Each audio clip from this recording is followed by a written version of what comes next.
Yes.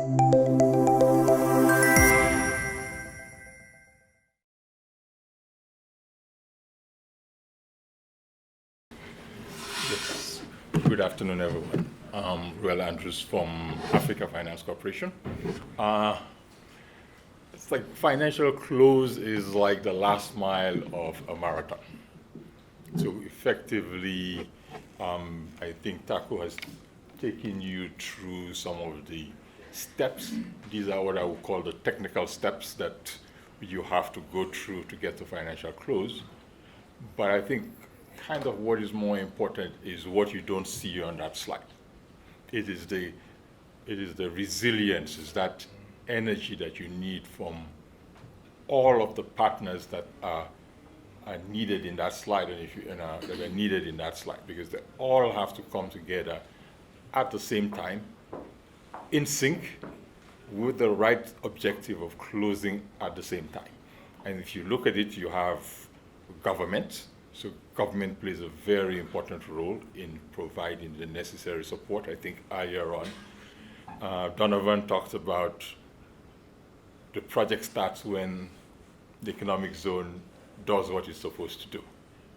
So getting to financial close requires government to play a critical role in that process. So you come to areas of regulatory requirements for the project.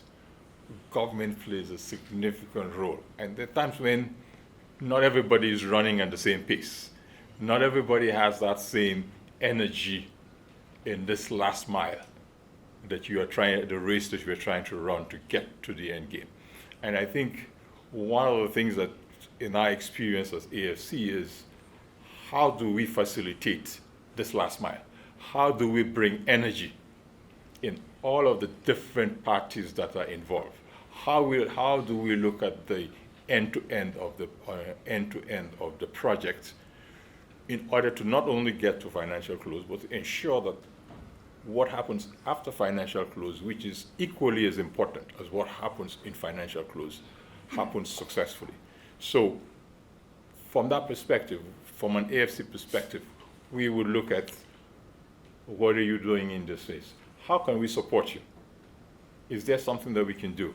You talked about having a solar plant because of reliability of electricity. Is there a way whereby an institution like AFC can come in and say, why don't we create power for the zone? Not only that Nyanza can use, but all other companies that are coming into the zone can actually leverage that power, so that any other project that is coming in that zone is not talking about where I'm getting power from, where I'm getting my utilities from, because there is a partnership that has been developed among all parties to ensure that reliable power, reliable utilities are in the zone. How do you ensure that we work in partnership with all of the stakeholders, the EPC contractors, even the financial institutions? There are a couple of them. They all need to go to board approval. They all need to, then after they get their board approval, after due diligence, you get to a point where you have all the legal documentations. You have multiple lawyers coming into play. Lawyers on the equity side, lawyers on the debt side, local lawyers, international lawyers.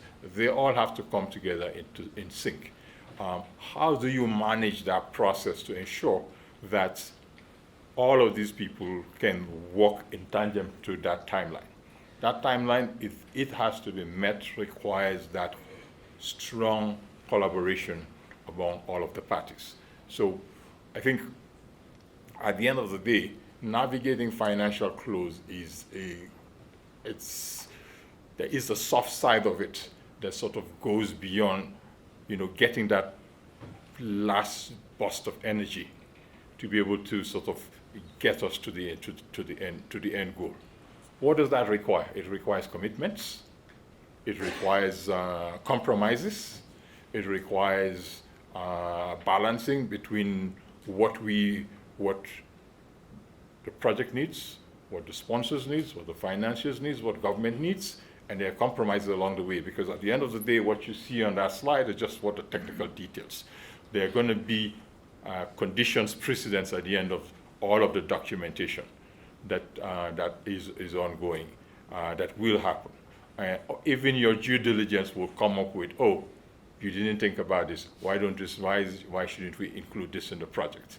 So all of those things would require balancing and compromising as we get to financial close. And so all of the parties need to work together with the same mindset that we need to get to financial close, and how can we support each other in order to ensure that we get to this end goal.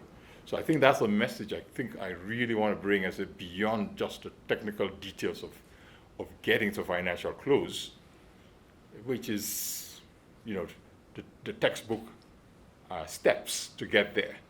What is more important is the resilience, is the energy, is the compromises, finding innovative ways of getting there, and finding out ways in which we can support, and all the different parties that are involved can support each other in order to get the project to where we want it to be, not just for financial close, but for successful construction, on-time construction, and operations as well.